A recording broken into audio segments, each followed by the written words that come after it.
Good rising, good afternoon, good evening, or good night. I am Tayla Andre. Waking up with Tayla Andre has absolutely nothing to do with the time of day that we link up, but about waking up your third eye with unorthodox conversations leading to universal consciousness. Today is the day that the Lord had made, and I am really excited because we are talking about one of my favorite topics: intentions, creation, magic, whatever it is that you want to call it. Kim Stanwood Terranova is here with us to speak about everything, but specifically technology of intentions. And so we have our handheld device glued to us 24 hours a day, and we use it as a tool to find out all of this information. But one of the things that we don't utilize enough is the tool inside of ourselves that has all universal knowledge. And so Kim is going to break down how exactly we can use this inner tool, this inner technology, to create the intentions in the life that we want and the one that we know we deserve. Beautiful. Hi, Kim. How are you? Hi, Tayla. I love that. I'm great. How are you today? Super fantastic. Good. So the technology of intention, it sounds robotic and it sounds a little like I don't understand ish, but what is this the technology of intention? What does that mean to you? The technology of intention is the power we have to activate an ancient tool that has been around for thousands of years, which is intention, whatever we used to name it before. In the last, I don't know, 10, 20, 30 years, it's become a buzzword that I have found when we activate intention, our lives shift and change. We're creating much more consciously, but there is a technology to it. So it's not just a random word of set your intention, which is what we hear a lot. When we really break it down to, wait, there is a technology to it. There's a pathway to creating powerful intentions so that we're creating our lives much more consciously, because we're either creating them unconsciously or unconsciously, but we're creating them. I'd really like for you to dig a little deeper as far as like, what do you mean I'm creating unconsciously? Like I was raped. I was, my house was broken into, my child died. I have family members that were kidnapped. What do you mean I created these things? Okay, so then you just walked into a whole bigger conversation, right? So we create our lives in how we are responding to those interactions. Does it always mean that we ordered up the really challenging things you just gave? No, doesn't mean we ordered it up and say, I'm going to ask for this to happen to me. But we're all living in this world that we're all creating. So if somebody else's intentions bump into ours, bring us harm, do something to us, meaning especially if we're looking at small children, if something happens to a small child, I'm definitely not saying that child is stating, hey, I've signed up for that. As much as somebody else's intentions could have bumped right into them and harmed that individual, it is what we choose to heal through that helps us create the rest of our lives. So we can stay in a space of harm in it, or we could grow through it. Do I think it's easy? Not. I'm definitely not saying that. It is it is our growing edge, but we always have a choice. So we're creating consciously. Now let's just back it up to like the daily things. So Tayla, if we say if we wake up and say this is going to be a horrific day, we create a horrific day. If we say it's going to be a day that I'm going to move through all my challenges with strength and clarity, then that is usually what is driving us. So it's how we respond, because the universe is responding to us. So when we are activated and know, wait, this is the day before me, I'm going to choose today how I move through that. If I have horrific things that have occurred to me, my arc of healing isn't to stay stuck in that, okay, this occurred to me, I'll never be the same. But as much my choice comes from, what am I going to do with it? Is that going to be the catapulting force for me to heal? And when we use it in that way, we don't stay stuck in the story of, oh my gosh, I'm bad, look what I created. It's like, this went down. What do I choose to do with it? And right before we started, I shared with you that my home was recently, everything I owned was recently taken in the Southern California fires. Now, after that, I had people ask me, how are you going to, how did you create this? And I said, it's my charge to know my house was in the way of Mother Nature. My job is to know, what do I choose now? Do I choose to stay stuck in it and label myself in that way? Or do I choose to grow through it? And I'm choosing to grow through it. It's not easy. Didn't know where I was going to live. Moved 6 times in 1 year. Had no clothes, no place to see my clients. There was big challenges. My choice in what I create is this occurred. I didn't make that fire occur. See what I'm saying? I don't think the universe said to me, I'm coming after you, Kim. I don't think that happened. I think that it occurred. I get to choose, what do I do with it now? And it's a really great question and a big question that we could spend all day, and I'm welcome to keep diving into, because it's a lot. It's a lot. And so what do you say to, the parent that's like, this horrendous thing happened, or to anybody, this horrendous thing happened to me, and you can fill in the blank to whatever that horrendous, that feeling, emotion of like, how could this happen to me? Mm-hmm. Now, that's the victim mentality. How do you come out of a victim mentality?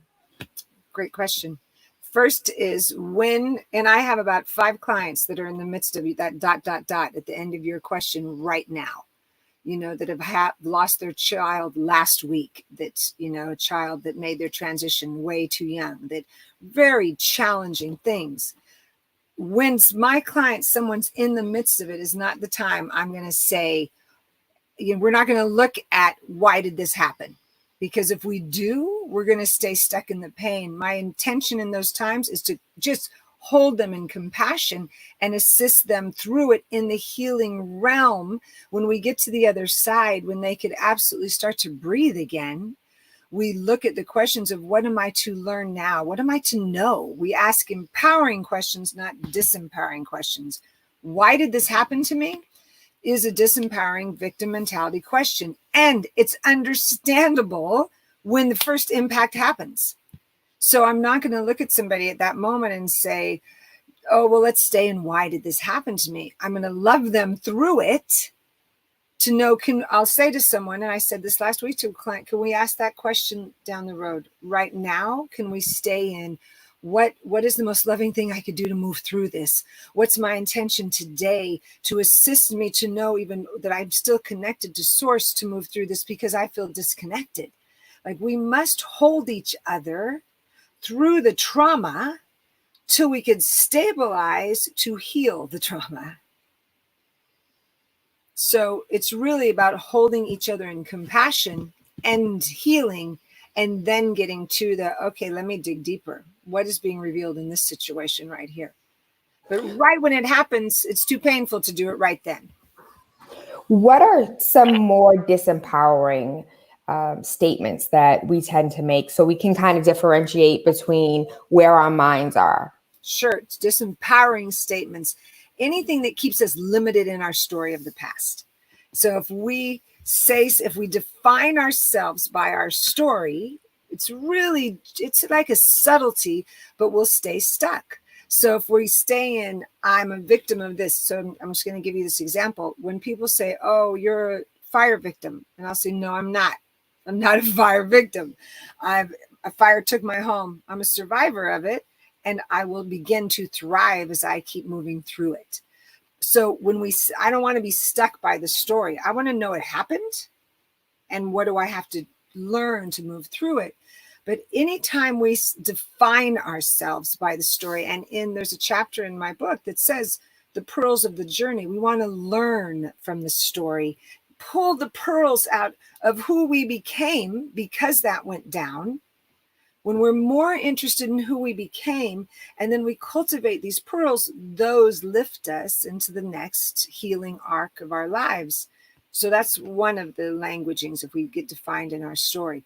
If we stick to the why, or I can't, like, our language is powerful. And when we listen to the words we use, and we can have discernment in our language, and that's why intentions are so clear. They really help us with clear language.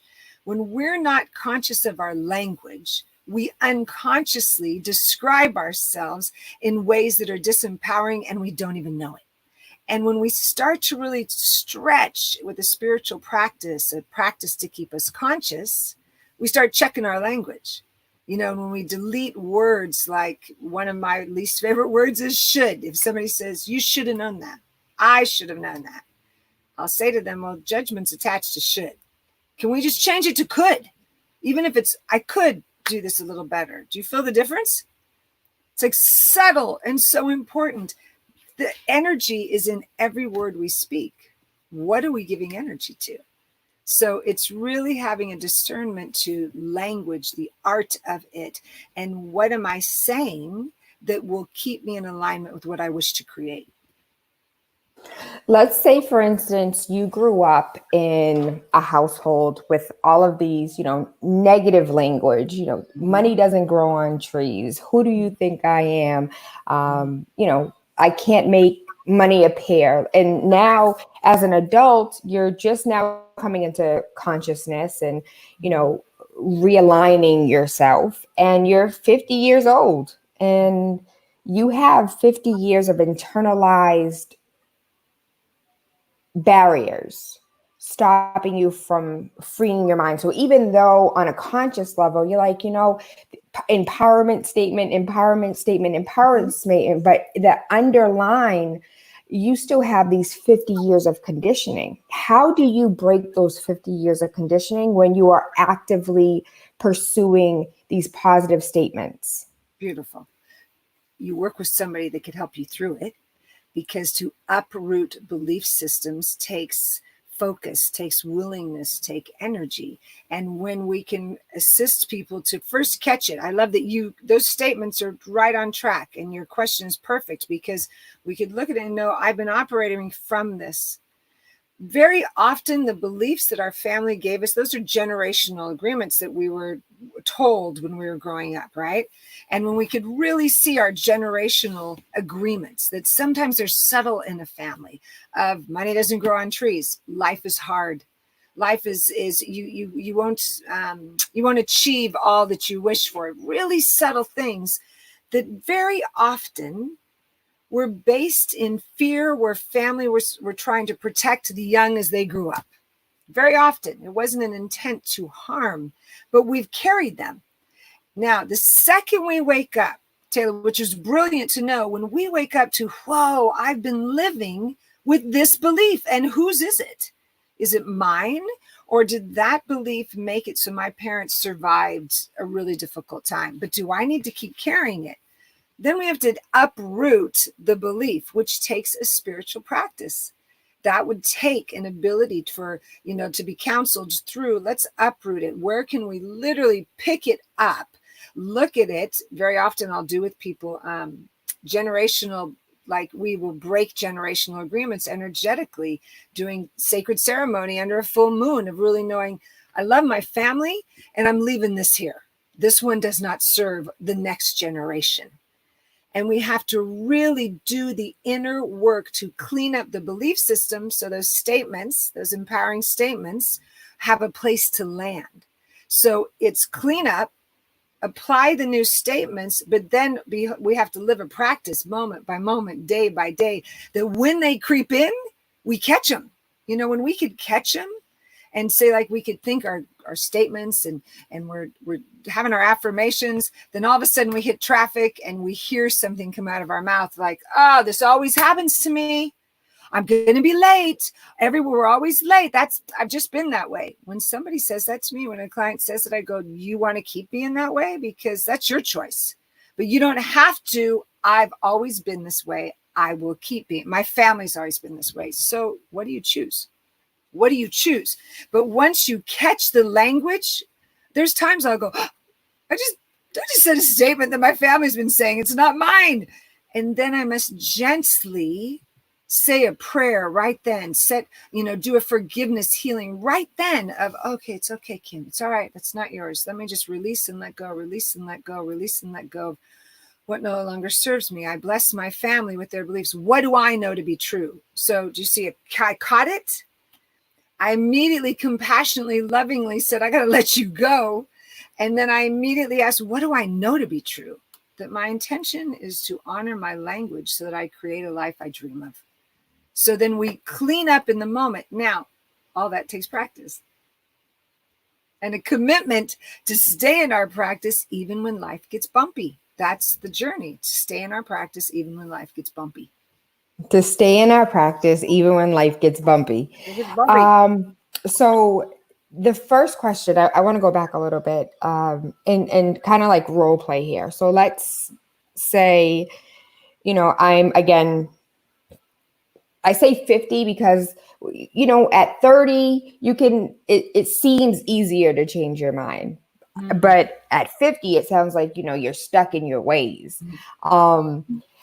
I know we talk about generational curses, but you said generational agreements. What would be the difference or the same thing between generational curses and generational agreements? And how, if role playing, I'll never make enough money or I'll be stuck in the same job. Like, how in this moment I know you said catch it first. Right. But how does one catch it? And I want to do like a step-by-step for people so Great. they can utilize these tools for themselves and Mhm. free themselves. Great. So the first thing is we get to look at when we've hit enough pain that we want to get out of pain. Are we going to be pulled by the pain in our lives to have a transformation? We have to make a choice to transform. So in other words, that's a conscious choice. There was a point in my life when I was in so much pain that when I knew I'm not living like this anymore. But that meant I had to shift what I was living. So if we don't choose, if we're just hanging out and this is my life, then there's no power there. If we choose to know, I don't care if I'm 50, if I'm 60, if I'm 70, if I'm 16, if I choose to live a life like I want to see, and many of it, we are propelled from the pain. We've had something horrific happen, and the pain is so intense, it's like, I can't live like this anymore. When we hit that point, and I want to just step to the left here for a second and say, some people don't have to hit that point before they just realize, I want to start to live an awakened life. But if some of us hit a point of pain to where now we know, I'm not doing this anymore, we must choose to build a solid spiritual practice. I call it a spiritual practice. Anyone could call it a practice of self-care. But we have to have a practice that supports the expansion. And Tayla, that's really important. The practice has to support the expansion so that we do have this, because we have the steps to lead, to direct us, to lead an empowered, awakened life, to create our dreams. We have the steps. The practice allows us to keep practicing and staying present to it every moment so that the agreements, I'm going to come back to your question about the agreements and curses, so that we can look at what's occurring in our lives, but simultaneously have a practice. If we don't have a practice, we're going to keep repeating our patterns. I look at athletes and I'll say to people, athletes, professional athletes, don't hesitate. They don't think, I'm not in the mood today to go run. I'm just going to sit on the couch and eat a lot of bonbons and I'll be fine in that race next week. It's a natural thing that they get up and go, it's just what I do. My invitation is, and this is what I speak about in the book, is we have an inner technology within our souls. That inner technology can give us the strength to build a practice of, this is my practice that I do. So an example of that, whether someone meditates regularly, journals regularly, writes clear intentions, does forgiveness work. Half of my practice is I run the mountains to clear my mind and set intentions while I do. Where there's so many different practices, and every individual has an opportunity to know what honors me, where, and think of it this way, our practice is what keeps us awake and plugged into source. Whether someone calls it spirit, the universe, God, that channel to keep us awake and plugged into, whatever practice gets us there is what I'm talking about. Make sense? So we build the practice that supports the expansion. So then when we come bumping into those generational curses or agreements, it's interesting you asked that. I don't ever use the word curses because, again, language is important to me. Agreements are clear that I'm also not cursing my family who gave them to me. You know what I mean? I'm knowing this was an agreement that was made really unconsciously. So say in mine, it was you have to work really hard and you might just make it. That took me years to discover that was a family agreement. I don't know that my family would even language that. You see, they wouldn't even say, oh, yes, we've all stood around and agreed that. But if you watch the patterns in family structure, I could go, wow, everyone's really hard workers, super hard workers. I became a really hard worker. I don't see anyone expand to like this massive thriving and going, it's easy. So I had to do my own inner work to find the agreement. So my practice, healing work every day, meditation, saying my prayers, seeking. I want to know. Spirit, bring me answers to these questions. Daily practices created a space that when answers came, it was like fertile soil that I could hear them. And then my act is, what practice do I put in place to now live a new agreement, which is I live in abundance and joy and peace and happiness with ease and effortlessness. But if I didn't have the healing, I couldn't have known that. Make sense? Of course. Yes, of course it does. So let's say, for instance, I am terminally ill. I have a disease that there is no cure for. And I just have to live with this disease. And I'm in pain and suffering every single day. And what you're saying sounds cute, but my reality and my experience is completely different. And as much as I want to believe these things, reality won't let me. So are you asking me what my response is to that? Yes. So again, depends who the person is sitting in front of me, that I'm first going to greet them with compassion and understanding. And then my intention would be to ask them if they were willing to shift beyond that belief, because that reality they're living in is keeping them stuck. Do I understand it? Absolutely. Do I have compassion to help them? I'm more interested in giving them the tools so that whatever length of time they're on this planet, that they are fulfilled in whatever length of time they're on this planet. That is where what my passion is to assist people, to give them tools to live an empowered life wherever they're at. If someone says, this is my reality, Kim, I'm not budging. It's like when I work with people with addiction, I have to look at them and say, you tell me when you're ready. Because if you're not ready to shift and you wish to stay there, it's part of even the 12-step program. Everyone hits their bottom before they're ready to know, okay, I'm ready to heal.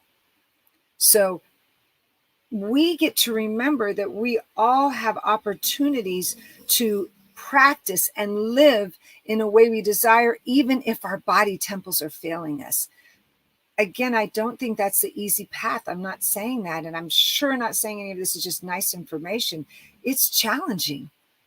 And I still believe a precious life has more to reveal in whatever form it comes in. That's my own personal belief. And I'm more than willing to assist someone in their reality if they are willing and desire to know I'm willing to move from this reality and see what else is possible. There's many individuals who have made mighty differences, as we know, that have had massive, physical challenges. It's where are we going to open the door to healing? And many spiritual teachers have said we don't know why certain individuals, things are occurring in them, that there's a healing there that is being birthed that we haven't seen yet. And would I say that right at the beginning when someone just told me what you said? Probably not. I'd hold them. I'd hold them gently and say, I'm here to understand, assist you, and do whatever I can to assist you to open that door to what else is possible so we can shift that reality. Because if we are co-creators, and I believe we are, then we can shift that reality. I'm glad you said that, co-creators, because that's my next question. As far as I am so when two or more touch and agree, there I will be. And so how does, co-creation, touching and agreeing, how does that play a role as far as the technology of intention? But I also want to add a curveball and say, how does science and religion actually mean the same things?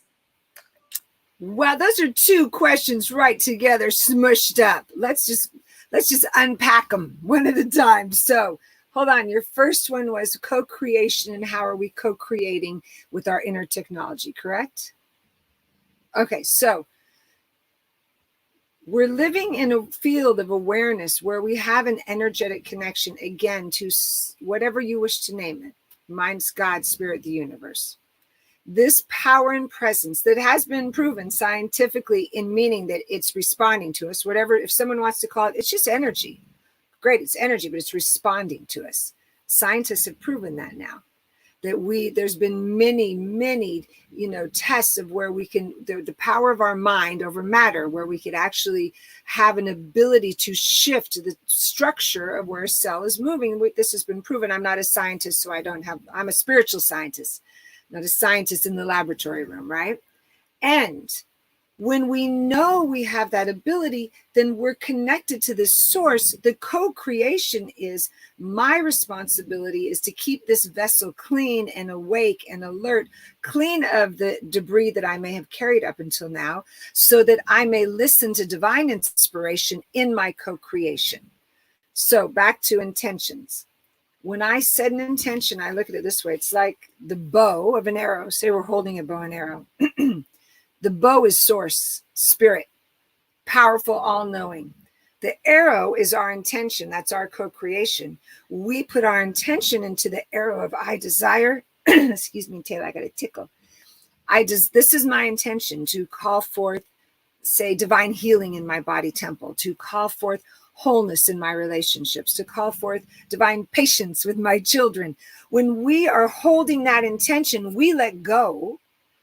It was backed by the universal source of all-knowing wisdom. Our intentions in alignment with us, that is co-creation, our ability to let go. And then we move forward when we're divinely inspired in an action that follows that intention. So if somebody, with those intentions I just said, if my child was doing something that I didn't agree with, I have young, like my kids are in their early 20s. If I lifted them and screamed at them about something, that wouldn't be in alignment with my intention. My intention is to patiently, walk this path with my children. I would then have the opportunity to take a breath, to get myself centered, and have a conversation in a calm manner with my child. Because I've set this intention, my actions follow suit, supported by the universal wisdom that assists in the creation of bringing me opportunities to grow in that intention. Now, I know I just said a whole bunch, so I'm going to hang with me on that. Is that when we're co-creating, universe, spirit responds to us. So if we have an intention to be calm and centered with our children, to call forth health in our body temple, the universe is conspiring for our highest good simultaneously. Our job is to point, this is where I'm aiming. And when we point to this is where I'm aiming, knowing we have this unlimited source working with us, that's the co-creation. Where we create unconsciously is when we wake up and say, this is going to be a crap day. I'm never going to get a job. I'm never going to get out of this house again. And the universe says, okay.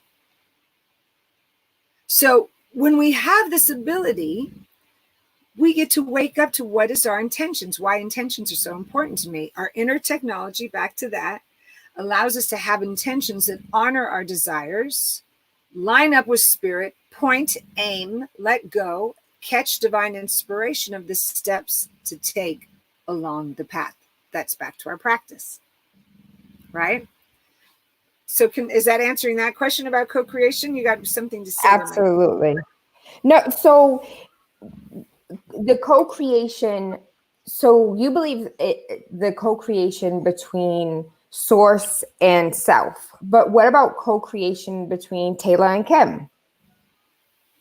That depends what your intention is and my intention is. What was your intention today for us to get together? because my intention was to share with you, to connect with you, to be open and receptive, that the exact audience that is here to be with us today comes forward so that we could dance in this field of consciousness. Can you, I wish you could repeat that word for word. So that's, you see what I'm saying? So that was my intention. Mhm. When I know your intention, then that is the co-creation between Tayla and Kim. And which is why when I sit with couples in couples counseling, I don't start a session until I say to both of them, what's your intention? What's your intention? Because if they're not clear where their intentions are, they're going to be in creation, but bumping into one another, because one could have an upset and the other one could want to be right. If I say to them, what's your intention? And the intentions I work with, people who know that work with me, and they're listed in my book, I break them down. This is the technology. Tayla, I'm sidestepping to answer this question on intention.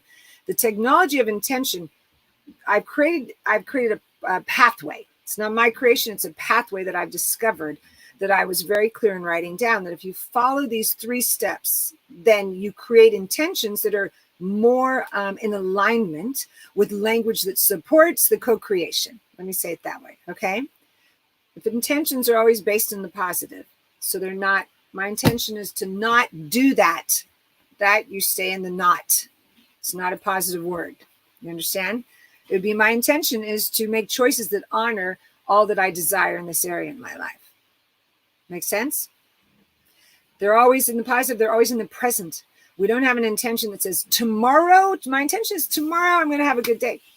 Power is in the present moment. So when we say my intention is right now, that all is unfolding for my highest good this day and every day, it's in the present moment. The third element is they're based in qualities. So this is where they're different than goals. There's not a specific outcome of my intention is to make, $1,000 today. I would say to somebody, what does that $1,000 feel like to you? They go, oh my God, I'd be free. I'd pay my bills easily. I go, then that's where we aim. My intention is to call forth unlimited wealth, $1,000 or more, that brings me to a space that all my bills are paid with ease and effortlessness, and I stand in financial freedom. Feel the energy of that? Yes. So if they have those 3 points, now you put all that in your arrow of your bow and arrow, right? There's nothing in that that's in victim consciousness, positive, present, based in qualities of what you desire. So that's the technology of when we go, wait a minute, this is where I'm working with the technological system that resides within me. Spirit source, co-creating, my responsibility to watch my language, keep my practice bold, so that I can set intentions that honor what I want, not what I don't want unconsciously, which is why I get so excited about all this, because when we wake up, as your show says, when we wake up, we're waking up to a vast, just an ocean of information and possibilities, where when we're asleep, sometimes we don't even see it, and the best thing for us can be right in front of us. But if we haven't opened our eyes, we're not going to catch it. Ashe. Yes. Yes. So what you're saying, Kim, is that I can change my entire life by changing my language. That sounds amazing, but my reality does not show that. The way that I live my life is, positive thinking, plan for the worst, hope for the best. And that's exactly what's been happening. I plan for the worst, and that's the worst comes to pass. But I see what you're saying, and I'm trying to change my language. Can I ask you a question? Mm-hmm. Can you take the butt and stick it out the door? Don't even have it in your language. But is justifying what we just said. Just switch it to end. Because if we say, I'm trying, but it's too hard. Our but just justified our limitation right there. Mm-hmm. Hang Hang with me for a second, Tayla, because this is so good. Because I wanted to interrupt you for a second when you said, Kim, you're saying change our language and everything. I'm not saying it's that simple. I don't want that to be misinterpreted.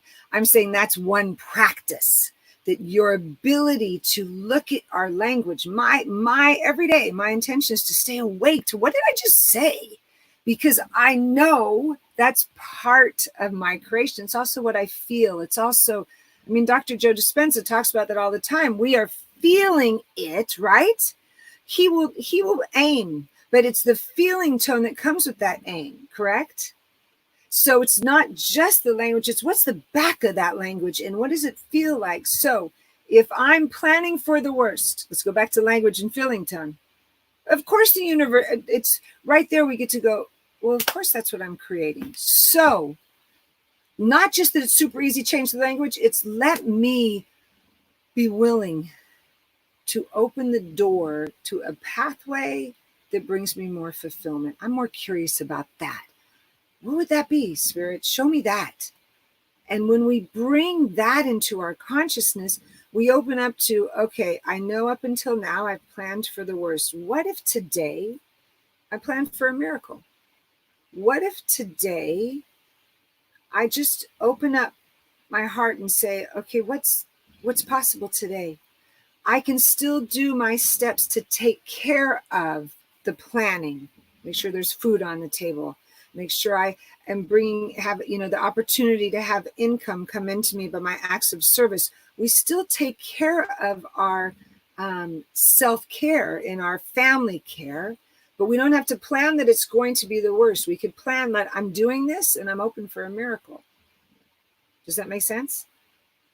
Yes, of course. So I when I say like I am hypothetically. Oh no, I know you don't. No, you're role playing perfectly with me, and you're doing brilliantly. And it's helpful because there's someone right now listening that says, "Yes, that's how I do it," and that's what I mean. And let's hold them and love them and go. I understand. This is when we could have understanding and know, man, I get it. I understand that, and that's why I asked you. Would you be okay if we say, let's put "but" over here? Because you could say to me, no, I like that word, and I'll go, okay, great. That's fine. For me, that's a word that I watch myself. I go, oh, I just fought for my limitations when I say that. It's kind of like if you hear someone say, I love you, but if you could just do this, just love me. And you could say, and I love you. And I'm really frustrated when I keep coming home and the dishes aren't even cleaned yet. Could you please help me with that? Whole different sentence. Okay, so this just took a turn. You see how it's so exciting. It is. So tell me how it turns. Tell me. I'm thinking about you struck a nerve as far as the 16 and the 14-year-old are concerned. Great.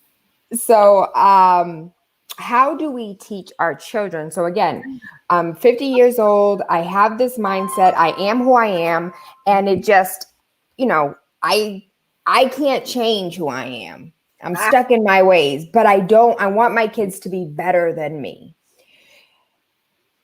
I am an 80s baby, so I grew up in the era of do as I say, not as I do. But our children have this new age of consciousness about them where whatever you say matters not, because I'm going to follow in your footsteps. So how does a parent who isn't walking in their truth or hasn't yet awakened, but realizes that what you're saying, Kim, is important?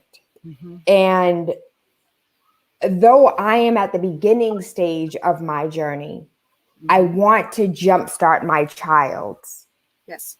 How do I do that when I myself still have these roadblocks and battles? And, it's difficult for me, Kim, to change my mind and to release these generational, you didn't say agreements. Yeah. Yes. Yes. I have been so blessed to I teach children from little all the way up these practices. So the first thing I say is give them my book, The Technology of Intention. You're going to love this. Yesterday, someone on Facebook posted, I just bought your book and my son stole it from me and is totally intrigued. I need another one. I'm like, great, give it to them. It's easy to read. These tools that I have placed in this book and have worked with all my clients can be used at any age. One of my clients came to me when her child was 2 She has her sessions. The mother has her sessions every week. By third grade, her child got on the phone and said, Kim, I need help. She said, and I'm walking into my lunch tables and the kids I'm being bullied. And she knew this work enough that I said, all right, what do you want to feel when you walk into those lunch tables? Because that's my question. I'm aiming for the qualities, right? And she said, I want to be happy. I want to make new friends. I want to know it's safe for me to sit at the lunch tables. I went, great. So then this week, can you focus it? Your intention is, my intention is to feel safe at the lunch tables, creating new friendships and allowing them to blossom and connecting with individuals. She goes, yes, I can do that. She came back a week later in pure joy. Oh my gosh, I have 3 new friends. She just started high school last week. Her mom's been with me for years. Excuse me, not last week, this year. So September, she started. She called me and she goes, can I just send you my intention? And I go, sure, because she practices. She writes daily gratitude journals. She's been doing it since I taught her when she was little. She sent me an intention as she's going into 9th grade, and it said, my intention is it was something like this. Hold on. My intention is to connect with everyone in class and have a new social group while I thrive in every one of my learnings and come through my freshman year of high school with brilliant grades and feeling strong. Something of that. I don't have it memorized. Last week I talked to her. I go, so how are your grades at the end of this year? She goes, oh, it's all good. Finished all A's. I'm doing great. And I go, any stress in your freshman year? No, worked through it. Now, she had moments that were hard. She had a tool bag that was full. I've never said that before. That's important. She had moments that were hard, but she had a tool bag that was full.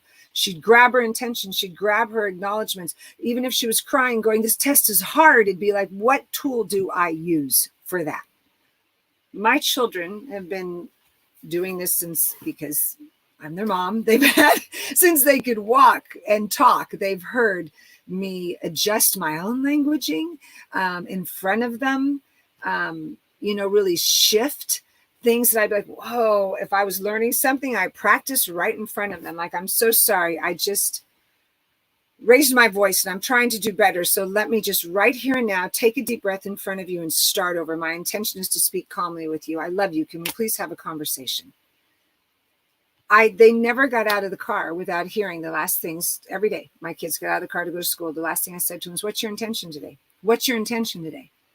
Because my intention was to assist them to know they were creating. So even if they said to me, my intention is to have a good day at school, great. You're creating that. So when we have small ones and start practicing with them around the dinner table, nobody take a bite. So we say, what's happened good for you today? What happened good for you today? What can I acknowledge in you today? Where can we share that our intention is for tomorrow? Bring it into our families. Every day we have that opportunity. I have clients that when they put their children to bed, they say to them together, let's write our gratitudes down. Okay, let's write them before we go to sleep. Little tools that help children align their thinking. So even as parents, as we're parenting and we're growing together. We don't have to always know. I know more. If my child asks me something and I don't know, I said, I don't know, but let's go figure it out. We are an evolving species. If we choose to evolve, we're going to wake up again and again to another day to say, what's possible today for me to connect more deeply with my children? When mine were about 14 and 16, there was a night that something had occurred in the house, and I was, a single mom raising my kids. And when I walked, I can't remember what the upset was, but I was really triggered. And I marched into their rooms and I said, all right, in 10 minutes, everyone in my office, because I saw my clients at home in my office, because I knew better. I'd practiced enough to not just run in there and unleash. I knew I would not have a conversation with my children until I got myself centered. And so I said, 10 minutes, I'll see you in my office. I went to my office, I sat and meditated, I prayed, and I set an intention. And my intention was to connect with my children and have a conversation about the issues at hand and find a pathway to assist in a better way, but to discover that together. When they did come into my office, because I'd been sitting in meditation and prayer, when I opened my eyes and looked at them, all I saw was how much I loved them. And they sat down and I went, wow, I haven't told you lately. I just realized I haven't told you lately that I noticed what an amazing job you did on that paper. And I forgot to tell you, and you're doing so well in school. And Lila, I forgot to tell you. And that came bumbling out of me because I was centered before I had this conversation. We still had the conversation. But because my intention was clear, the conversation was done in less than a couple of minutes because they both looked at me and went, Mom, I want to talk to you. I'm sorry. I know I haven't been doing that around the house, and I promise I'll do better. Everybody was at a place to meet. Now, that doesn't happen every single time, but it did that time. And my intention is to I take a breath before I speak to my children, and you could hear the whole house. I could hear a huge 6'2" son in the other room will go like this. And I'll go, how you doing in there? And he's like, just taking a breath before I walk out of here. And I'm like, great. Because a breath will interrupt the pattern that wants to emerge. That could have been anger, could have been frustration. The breath will give you a clean palate to then choose what is my intention before I speak. Go back to what we said a while ago about when I said we got to interrupt those patterns. Our breath is a great interrupter. It gives us space. Let me choose. What words am I going to use? What practice do I have? Where can I get centered before I speak to my, anyone, my business partner, my partner in life, my children? How can I get centered first? Imagine in my vision, that every business across the world someday has rooms, just divine center. People could go sit and meditate, get centered, and then come back and do a business meeting, because then everyone is more present to possibility. Present to possibility. Mm-hmm. So I would like to clarify, because you said I meditated and I prayed and I set my intention. So what is the difference between the three? Beautiful. And those are all practices. So earlier when I said we have practices, right? So meditation is creating, and I don't want to say creating, surrendering to a practice of stillness. Now there's walking meditations. One of my clients, while he's surfing, he's in meditation, but it's most, I'll say spiritual centers, some religious centers will say that's when you're listening to the presence. You're quiet. Sometimes you do a guided meditation, but the intention is to be so present that your listening is heightened, so that you create, Wayne Dyer would say, you want to get that moment in between the gaps of your thoughts. Conversations with God. Yeah, you want to be still in those moments. That was Neil Donald Walsh, Conversations with God, right? Oh, yeah, you're right. Yeah, but Wayne Dyer would teach meditation, and because I love both of them. And as soon as you said that, I saw that book. I love that book, right? Great, great teachers. But the place is to create stillness so that we can listen to the presence. Prayer, we're speaking. So again, some religions say prayer, you're talking to God. Meditation, you're listening. That depends how you would like to interpret it. My prayers have been taught to me by Michael Bernard Beckwith from Agape International Spiritual Center. So my prayers are from the Science of Mind teaching of Ernest Holmes, who was in the early 1900s. They're empowering prayers. They're not beseeching prayers. So my prayers are really stating there's a power. It resides within me. I'm absolutely accepting divine outcome in this detail. I'm so grateful for this presence in my life. And so it is. Let go. It's an affirmative prayer. So prayer, meditation, silence or listening, speaking, right? And then intentions are lasered statements that very often are in the middle of a prayer, but they're lasered statements with the aim for what we are aiming and wishing to create. So that's when they're positive, present, based in qualities. It's like a statement of, okay, universal field of consciousness, my intention is to be willing to listen in this meeting. That's the intention. So when I sat for my kids, I got meditation to be still, to calm myself. Could have only been a less than a few minute meditation. Then I said a prayer to truly be one with the divine center, to let go of anything angst that I've been carrying prior to that moment, to be open to a bigger picture. But my intention is to connect with my children and have a big conversation. That right now, I just did it all with you, except I didn't go quiet in the meditation. That could take me less than 2 or 3 minutes. And when people say to me, I don't have time for a practice, I say, I understand. Are you willing to create minutes? 1 minute before bed, you could write 5 things you're grateful for. 10 minutes in the morning, you could wake up earlier, sit in silence, set an intention, and then go. I have one client who has an alarm on her phone. At noon, that alarm goes off, and all she does is sit for a minute and go, what am I grateful for? 5 things I'm grateful for. Okay, let me begin again. Those are practices that each of them took less than minutes, and they will change the reality you live in. How long should I expect change to take place? I have this newfound understanding. I saw this show with Kim and Tayla, and I'm practicing and paying attention to my language and holding space for myself to forgive and to, release generational agreements. And I'm in month 3, and I have not seen any changes in my life. I'm still getting angry and frustrated. I'm holding space before I just unleash. And so in that aspect, that's changed. I'm not as angry as I used to be, but I still get angry and frustrated. I just have learned to maintain it. But I'm really looking for the change in my life. I'm really looking for that 180 to take place. And, it's been 90 days and they say it takes 30 days to change your life. So I should have changed my life 3 times over by now. That was great. And I'll ask, do you have an intention to practice patience? Because none of us plant a tomato seed and then dig it back up 3 days later and go, why haven't you given me a tomato yet? But something occurs in our human development because we live in a technological society that we get things like this. We need to know how to spell a word. We need directions. Siri, tell me how to go there. Right now, she may start talking because I just said her name, right? I mean, it's like in seconds, we get answers. So it is our responsibility, I think, to learn and embody cultivating qualities, not expecting things to occur because I just said they did. When we cultivate a life, is it worth 90 days? Is it worth 3 years? Is it worth, who knows?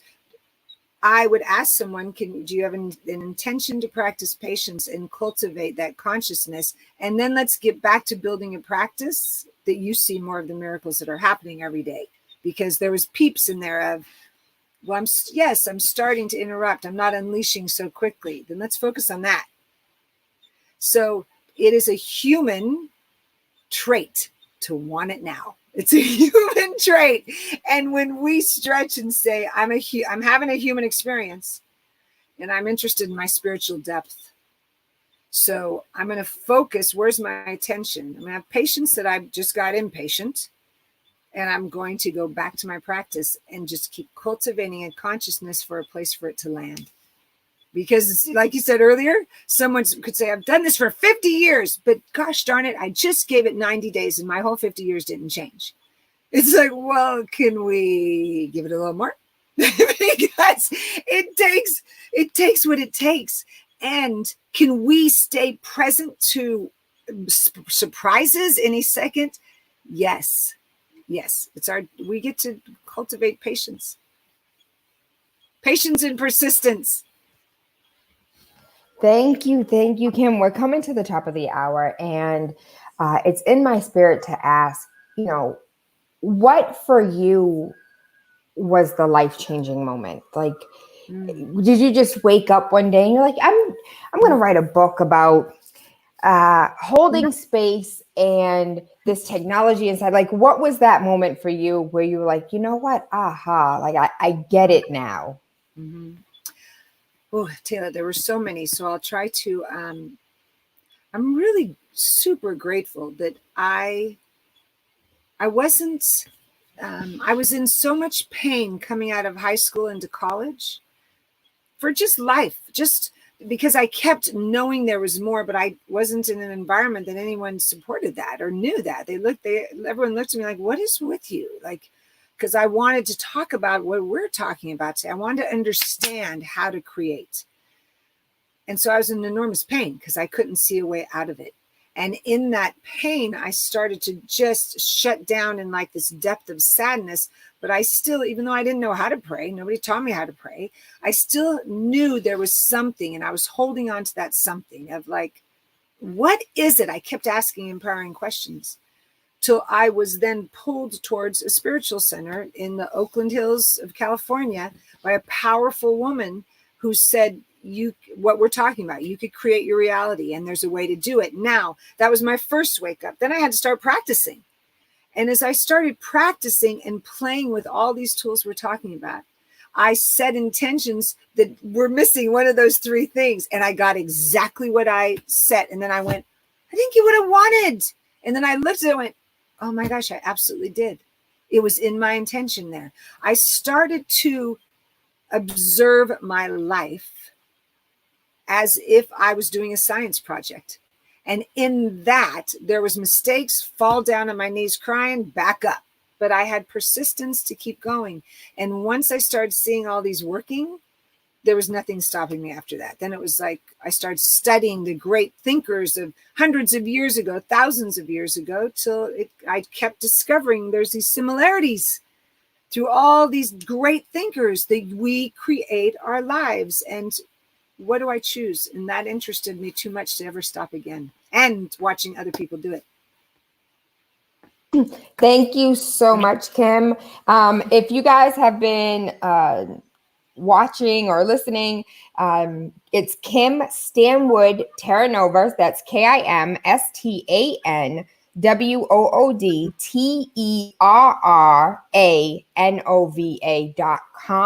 You can visit her website and see her beautiful face there with all of the work that she does. I have to tell you, I'm in love with your logo. I think that's probably one of my favorite things about your website. But there's so much on her website, from meeting Kim to the services she provides, her calendar, contact information, and a blog of the technology of intention. And so I definitely, you can visit her website, and please go to Amazon to get the book.